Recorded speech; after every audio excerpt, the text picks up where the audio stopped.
నలుగురు కలిస్తే పండుగ, ఆ నలుగురు చిందులేస్తేనే ఆనందం, ఆ నలుగురు ఇచ్చి పుచ్చుకుంటేనే సంబరం.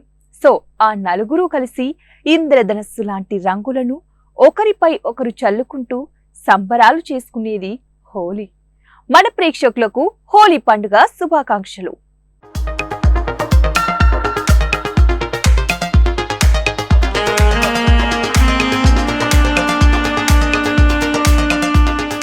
మన భారతదేశంలో దీపావళి పండుగ తర్వాత జరుపుకునే అతిపెద్ద పండుగ హోలీ. దీపకాంతులతో మన అజ్ఞానాన్ని తొలగించుకుని సప్త వర్ణాలలో దాగినటువంటి సాంప్రదాయాన్ని, స్వచ్ఛమైన భావాలను ఒకరికొకరు ఇచ్చిపుచ్చుకుంటూ జరుపుకునేది హోలీ పూర్ణిమ. హోలీ పండుగ రంగుల కేలి హోలీ. ఫాల్గుణ మాసం పౌర్ణమి సమయం, చల్లగాలులు వేడెక్కే వేళ లేలేత చిగుళ్లతో విరబూసిన పూరెమ్మలతో చెట్లన్నీ వసంత గాలులతో పులకిస్తూ ఉండగా హోలీ విచ్చేస్తుంది.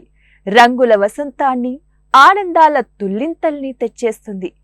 చిన్న పెద్ద అంతా వీధుల్లో గులాములు చల్లుకుంటూ, రంగు నీళ్లలో తడిసి ముద్దవుతూ, కేరింతలతో తుల్లిపడుతూ చమ్మకేలీలు ఆడుకునే ఆనందాల హేళి హోలీ, లేదా రంగు పంచమి, లేదంటే కాముని పున్నమి. సో మరి ఇవాళ హోలీ విశిష్టత గురించి తెలుసుకుందాం.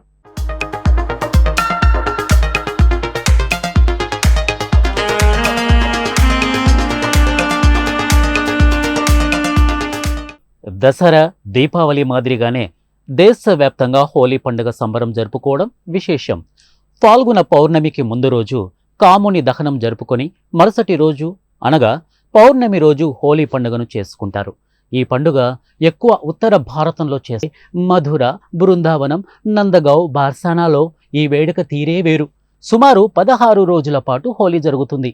ఇక నందగావ్ని శ్రీకృష్ణ జన్మస్థలంగాను, బర్సానాని రాధ పుట్టిన ఊరుగాను భావించి అక్కడ పండుగ చేసుకుంటారు. వీళ్ళిద్దరి ప్రేమ బాసలు, చిలిపి తగవులు అక్కడి జానపద సాహిత్యంలో ఇప్పటికీ నిలిచే ఉన్నాయి. వాటిని ప్రతిబింబిస్తుంది అక్కడి హోలీ పండుగ. నందగావ్ కృష్ణులు బర్సానాలోని రాధారాణి ఆలయం దగ్గర జెండాపాతి మాదే విజయం అన్నట్టుగా గేలి చేస్తుంటే లావుపాటి కర్రలతో వాళ్లను వెళ్ళగొట్టేందుకు ప్రయత్నిస్తారు బర్సానా రాధలు. చివరి రోజున ఇరుపక్షాలు రంగులు చల్లుకోవడంతో ఈ వేడుక ముగుస్తుంది.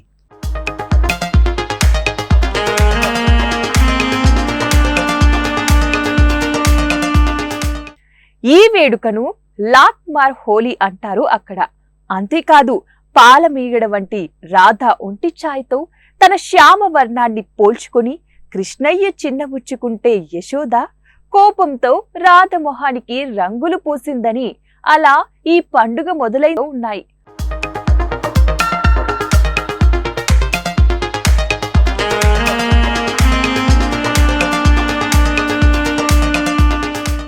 మరొక పురాణం కథ హోలికా దహనం.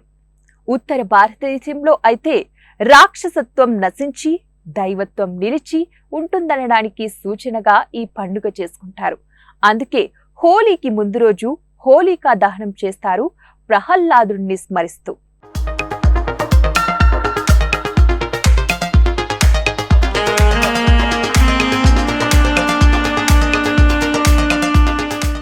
ప్రహ్లాదుడి నోట హరినామస్మరణ వినలేని హిరణ్యకశిపుడు అతన్ని రకరకాలుగా హింసిస్తుంటాడు.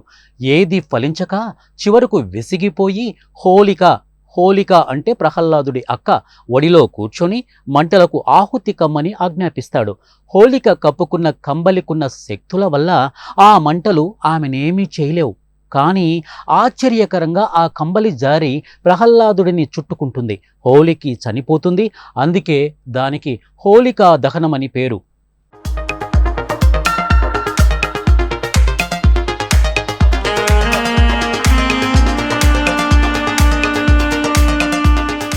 ఇంకొక కథ ప్రాశస్త్యంలో ఉంది.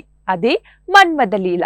మనతో పాటు మిగిలిన దక్షిణాది రాష్ట్రాలలో ఈ పండుగను కాముని పున్నమి లేదా కామదహనం అని పిలుస్తారు. దీని పౌరాణిక గాథే వేరు. పార్వతి బాధ చూడలేని మన్మధుడు శివదీక్షకు అంతరాయం కలిగించి ఆ దేవుడిని మనసులో ప్రేమ భావనలు అంకురింపచేసేందుకు పూలబాణం వేస్తాడు. కాని ముక్కంటి ఆగ్రహించి మూడో నేత్రం తెరవడంతో కామదేవుడు భస్మమవుతాడు. ఆ తర్వాత రతీదేవి ప్రార్థించడంతో మన్మధుణ్ణి బతికిస్తాడు. కాని అతనికి దేహముండదు. దాంతో ఆమె అతన్ని చూడగలుగుతుంది కాని తాకలేదు. అందుకే ఆ రోజు గడ్డితో మన్మధుడి బొమ్మ చేసి మంటల్లో కాల్చి కాముని దహనంగా జరుపుకుంటారు. క్షణికమైన భౌతిక వాంఛలకి, అదుపులేని కోరికలకి అడ్డుకట్ట వేయాలన్నదే ఈ పండుగలోని పరమోద్దేశం.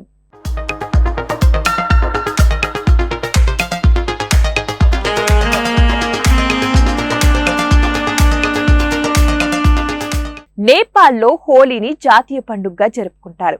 ముస్లింలు, క్రిస్టియన్లు కూడా ఈ కేలీలో పాల్గొంటారు. తేజోవంతమైన ఈ పండుగ దుఃఖాన్ని పోగొట్టి జీవితాన్ని రంగులమయం చేస్తుందని భావిస్తారు వాళ్ళు.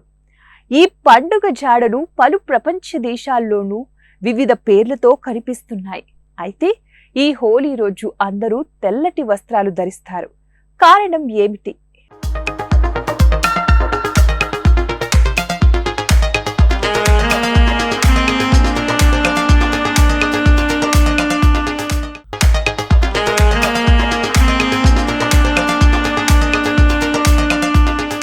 మానవుని జీవితం అనేక రంగుల కలయికతో ముడిపడి ఉంటుంది అని చెప్పడానికే ఈ హోలీ పండుగను జరుపుకుంటారు. శాస్త్రీయంగా ఈ రంగుల కలయిక మనిషి జీవితంపై ప్రభావం చూపిస్తుంది. ఎరుపు రంగు స్వచ్ఛత మరియు పవిత్రతకు చిహ్నాలు. ఆకుపచ్చ సంతానోత్పత్తికి సరికొత్త ఆశలను కలిగి ఆనందాన్ని అందివ్వాలని కోరుకుంటోంది మన తెలుగు టీవీ 1 టీవీ.